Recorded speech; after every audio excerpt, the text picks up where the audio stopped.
បងប្អូនណាខ្លះដែលកំពុងតែភ្លេចផ្ដោក្តីស្រឡាញ់ឲ្យខ្លួនឯងភ្លេចលើកទឹកចិត្តខ្លួនឯងភ្លេចទាំងសរសើរខ្លួនឯងនៅពេលដែលខ្លួនឯងបានធ្វើរឿងល្អ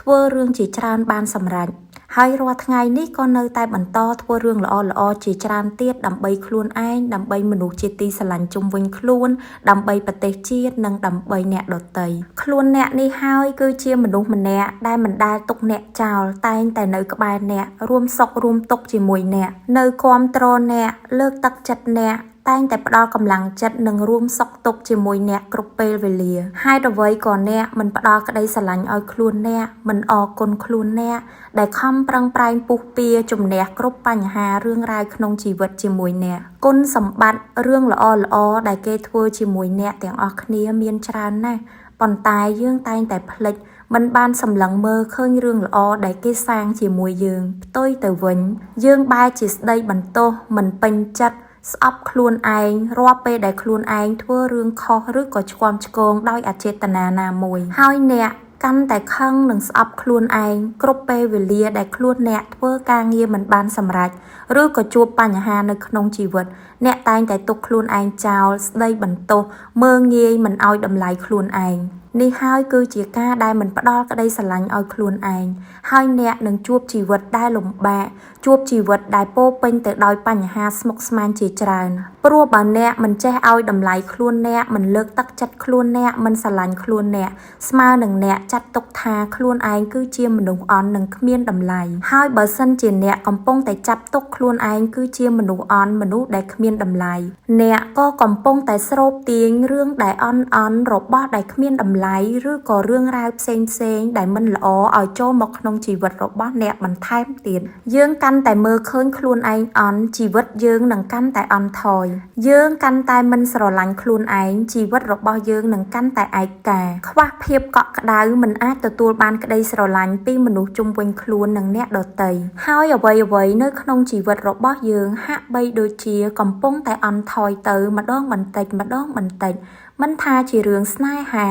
សុខភាពសុភមង្គលក្នុងក្រុមគ្រួសារមុខរបរការងារលុយកាក់ទ្រព្យសម្បត្តិក៏ដូចជាភាពរីករាយរបស់អ្នកចាប់ផ្ដើមចុះអន់ថយកាត់បន្ថយទៅម្ដងបន្តិចជីវិតរបស់អ្នកអាចផ្លាស់ប្ដូរទៅបានតែនៅពេលណាដែលអ្នកចេះផ្ដល់ក្តីស្រឡាញ់ឲ្យខ្លួនឯងចេះលើកទឹកចិត្តខ្លួនឯងចេះសរសើរខ្លួនឯងនៅពេលដែលខ្លួនអ្នកធ្វើអ្វីបានល្អនិងបានសម្រេចចេះលើកលែងទោសឲ្យខ្លួនឯងនៅពេលដែលអ្នកធ្វើអ្វីមិនបានទទួលលទ្ធផលល្អឬបរាជ័យចេះពេញចិត្តនៅអ្វីដែលខ្លួនឯងមានចេះរស់នៅក្នុងភាពជាខ្លួនឯងចេះដឹកនាំជីវិតខ្លួនឯងឲ្យសិក្សារៀនសូត្របន្ថែមចំណេះដឹងជារៀងរាល់ថ្ងៃចំណុចពិសេសម្យ៉ាងទៀតគឺស្នាមញញឹមដែលយើងផ្ដល់ឲ្យខ្លួនឯងពោពេញដោយក្តីស្រឡាញ់មិនចាំបាច់ទាមទារក្តីស្រឡាញ់ពីអ្នកដទៃញញឹមដាក់ខ្លួនឯងដោយចិត្តបរិសុទ្ធញញឹមដាក់ខ្លួនឯងដោយក្តីស្រឡាញ់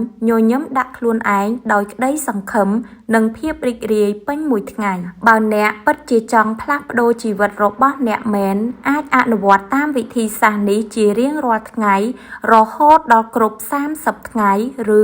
រហូតដល់90ថ្ងៃឲ្យទៅជាទម្លាប់របស់អ្នកនោះអ្នកនឹងក្លាយជាមនុស្សវិជ្ជមានគិតតែរឿងល្អមានគំនិតល្អជីវិតរបស់អ្នកនឹងពោរពេញដោយពន្លឺល្អកល្យានមិត្តល្អ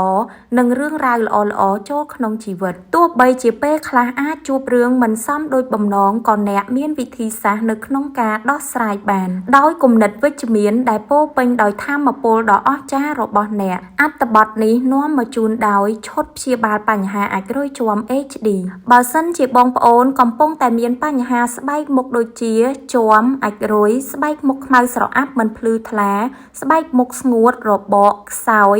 ឬក៏មានបញ្ហាស្ដើងសរសៃក្រហមងាយរងប្រតិកម្មបងប្អូនអាចប្រើប្រាស់ឈុតនេះបាន